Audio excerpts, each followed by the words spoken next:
Yeah, just a bit of clarification for me. It's something that baffles my common sense.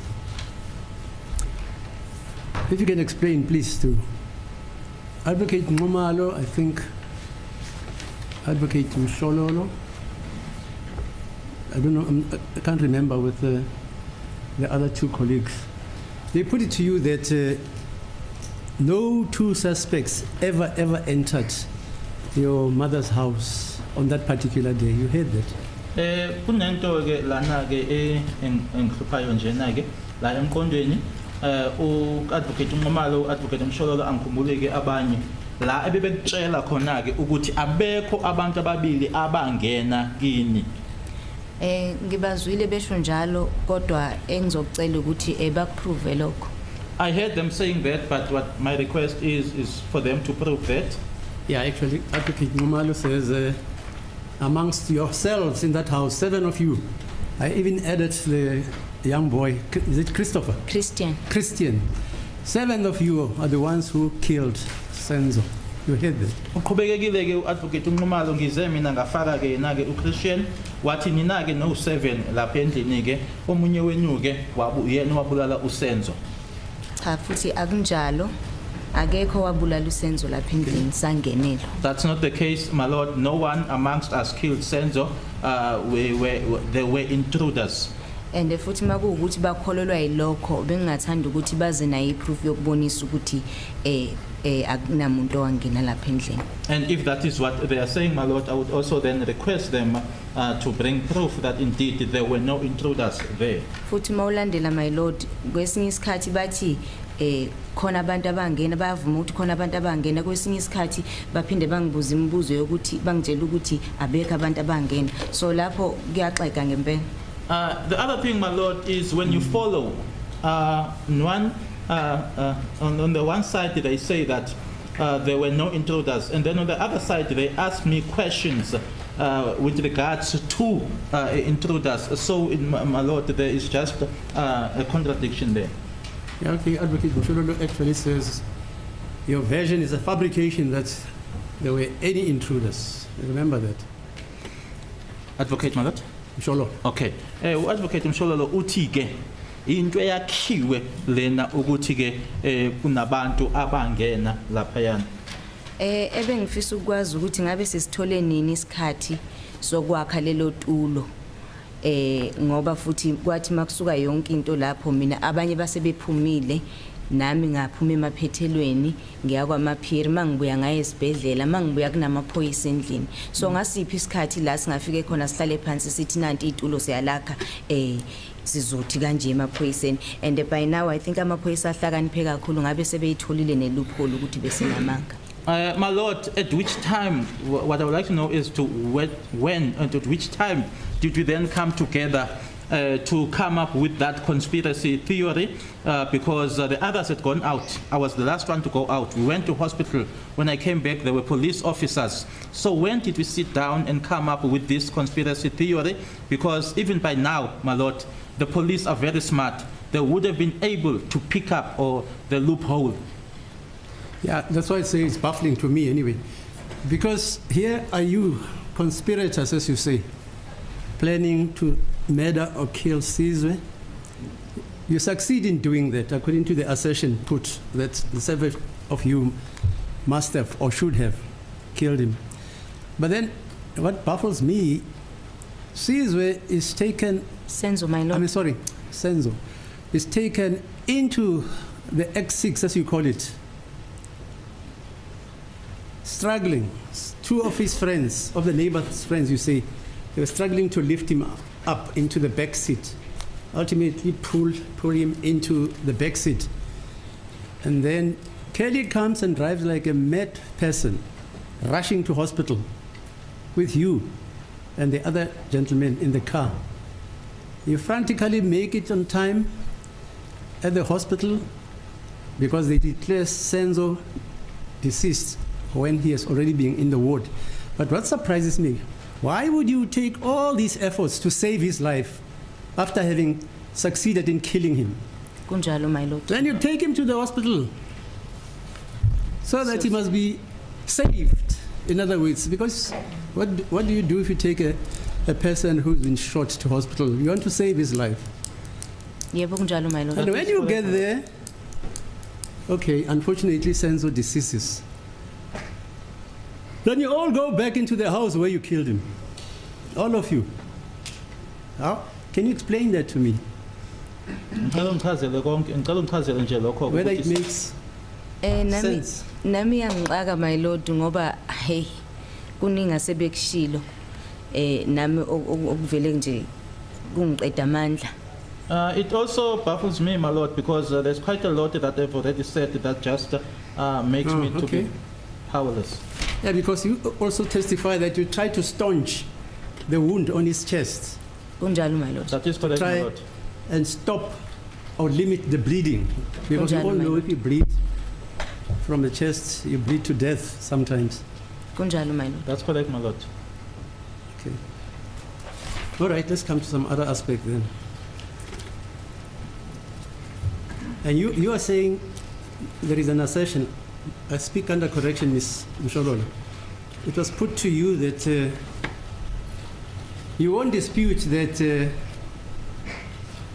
Senzo. You, my lord. Senzo, sorry about that. Senzo was dispossessed of his firearm. Is that what you said? Ms. Mshololo, I mustn't misquote you. Was at some stage dispossessed of the firearm and shot by an intruder. We can't dispute that. Is that how you put it? The other way around, my lord. Senzo, my lord. You didn't put it that way. No, I don't remember that. Referring to Senzo. You're saying who disarmed? You can't dispute that somebody was disarmed. Who was disarmed? The suspect. That's the point. The suspects were disarmed.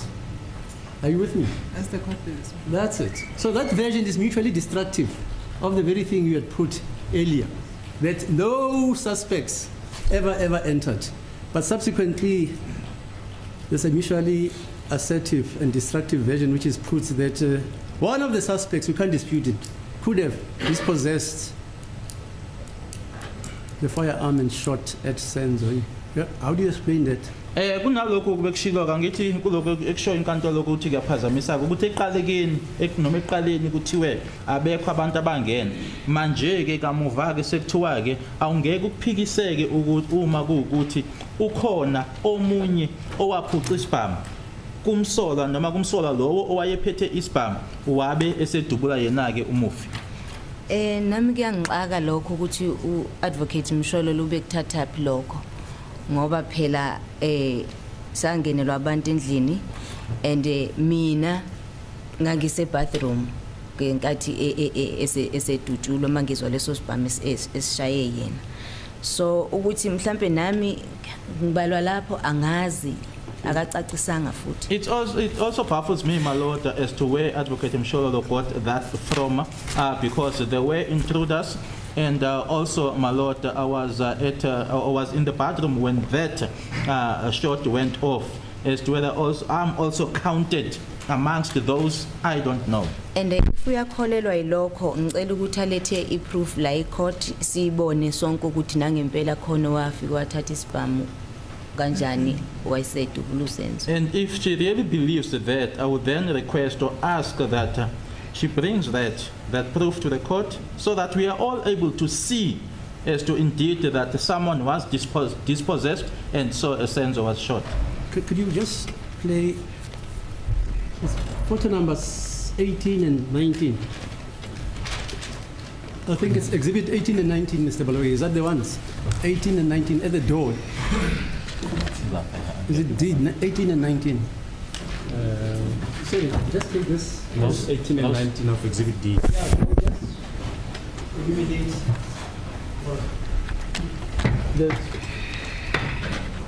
On the screen there.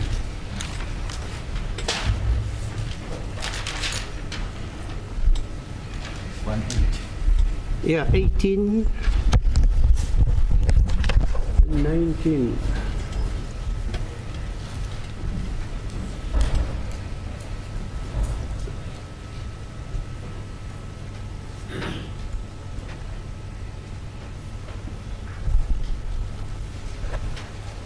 Yeah, that's the one there. Sorry, ma'am. That photo, what does it show? This is Tombe Komsan, Ukreka komnyango. the cracking of the door. So is it from outside or from inside? Ngaphandle, ngaphakathi, Ngaphakathi. inside. Do you know what caused that cracking, as you call it? Uyayazi imbangela yaleya cracking. Okokuqala le cracking yayingekho all along. Kodwa kwathi mase sibuye esibhedlela ila sibone khona. Firstly, my lord, that cracking wasn't there all along, but when we came back from hospital, then we saw it. But that door is the kitchen door. Umnyango wasekitchen lona. Yebo my lord. That's correct, my lord. Khona futhi njengoba sisese kulesi sithombe my lord ebengifuna ukuchaza uadvocate Msholo ukhulume ngestatement sikakhaya Ncatshe. Okay, we'll come. There's also another thing I would like to explain, my lord. Advocate Msholo referred to Khaya Ncatshe's statement. Yeah, we'll come to that. Let's finish. Photo number 19. And what do you see there? In photo number 19. Umnyango uhlahlekile futhi kuyabonakala ukuthi kusha. The door, my lord, is damaged and it's quite obvious that it's new. What caused that? Can you know? Uyazi ukuthi kubangelwe yini lo yekho? Ucabanga kwami ibullet. My thinking is that it's a bullet, my lord. Okay. Okay, yeah, you're saying there's one thing you want to... Khona isithombe I think u18. 18, okay. Yeah. We uadvocate Msholo ube khuluma ngesikakhaya la bengichaza khona ukuthi indlu yasekhaya kitchen ime kanjani amafastera futhi ame kanjani. Yes. Where I was explaining, my lord, when I was confronted with Khaya Ncatshe's statement, where I was then given an explanation as to how our door is as well as the windows. Njengoba sibona ukuthi kune curtain elilenga lapha. As we can see that there's the curtain that's hanging there. Umuntu ongaphandle akulula ukuthi abone ukuthi kwenzakalani ngaphakathi. It is not easy for someone who's outside to see as to what's happening inside. Okwesibili futhi kuno stop nonsense esidivide kwamakhelwane nasekhaya. And there is this wall, my lord, in the township being referred to as the stop nonsense that divides our house as well as the neighbors. Mina This is the one on page 5, page 6 and 5. Just show him there. Is that the one? isona lesi Indeed, my lord. So Kaya's house or home, it's on the other side. Bukhaya lapha. yebo kuboka khaya futhi ngicela That's correct, sibuke my lord. nokuthi amafastela wakuboka khaya ame kanjani. Let's also see how their windows are, my lord. That is Kaya's home's windows. This this stop nonsense, as you call it. Okay, we can see that it's a demarcation wall. Sabona ukuthi ubonda olahlukanisayo. Yebo kunjalo. So mina mangime ngaphandle angikwazi ukubona kuboka khaya ngokupheleleyo kumele ngize ngimemeze angikwazi ukubona. When I'm standing outside in my home, my lord, I'm not able to see at Kaya's home in full. I have to shout or to scream out. And vice versa with him. Can you kindly stand on the other side? And if you have ever seen him do that, if you haven't, no problem. Uma kuwukuthi awukazi umbone usho, uma kodwa yena ke angithi ushilo ukuthi wena noma awukwazi ukubona, yena ke uma engale kuba mayengale kubo kumele azaphumele ngaphandle. when he is that side, my lord, he has to come out. And then mina kumele ngibese eminyango wasekitchen phezulu njengoba bese ngichazile ukuthi kune platform ana ethile okwazi ukuthi sikwazi ukubonana kahle mina And naye. then I have to be outside, my lord. As I've already mentioned, there's that step I referred to. So for me and him to be able to see each other. Unless ke mhlambe njengoba futhi nibone ukuthi stop nonsense mase lokhu sehla siba sincane siba sifishane. Or unless, as you would know or see, that the stop nonsense would then at times go down, my lord, and become shorter. Okay, any questions arising from the later version she has placed before court? Mr. Ram, Mr. Messi, I've got none. Umalo? Thank you, my lord, I have none. Thank you. No questions. No questions. Okay, the other aspect I want to touch on, it's about Mapiri. Eh? We say he's a direct opposite neighbor. Uthike uMaphiri yena ke direct opposite ne.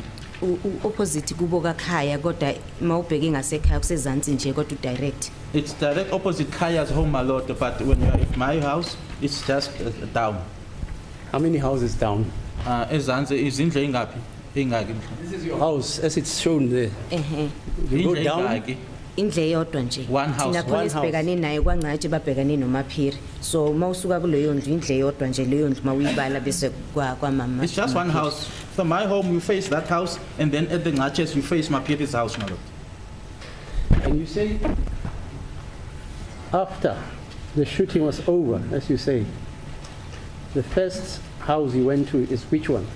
Uthi emuva kokuthi sekuqediweke noma iyiphi indlu yokuqala waya kuyona ngaya kwaMaphiri Mapiri's house my lord. And you said, where was she standing? Was she inside the house? Waye kuphi nendawo Oh, where was she standing? wayephambi kwe-washing line ngoba ngiyakhumbula ukuthi yonke into esayikhuluma sasiku-washing line noma ememeza uNthabiseng kwakulula ukuthi amemeza ngoba uNthabiseng wayesestradini sasiphambi kwe-washing line in front of the washing line my lord because and everything that we spoke about it right there and even when she was calling out Ntabiseng because Ntabiseng was on the street it was very easy for her to call Ntabiseng.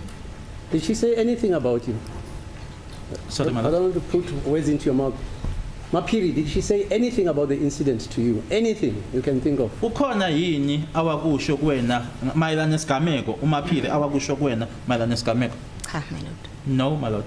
You are the one who told her about the incident. Yes, imina my lord. ngifike ngamchazela yonke into waqala ke waphenika wakhala ngathi mina akafonela amaphoyisa noma iambulance waphenika wakhala wamemeza uNthabiseng I'm the one who relayed everything to her my lord and then she started to panic asking her to call the police and the ambulance then she started to panic cried and called Ntabiseng wayesethi uNthabiseng uyena okumele afone ngoba then- nayo yaphenika and then she said Ntabiseng should be the one to call because she was also panicking.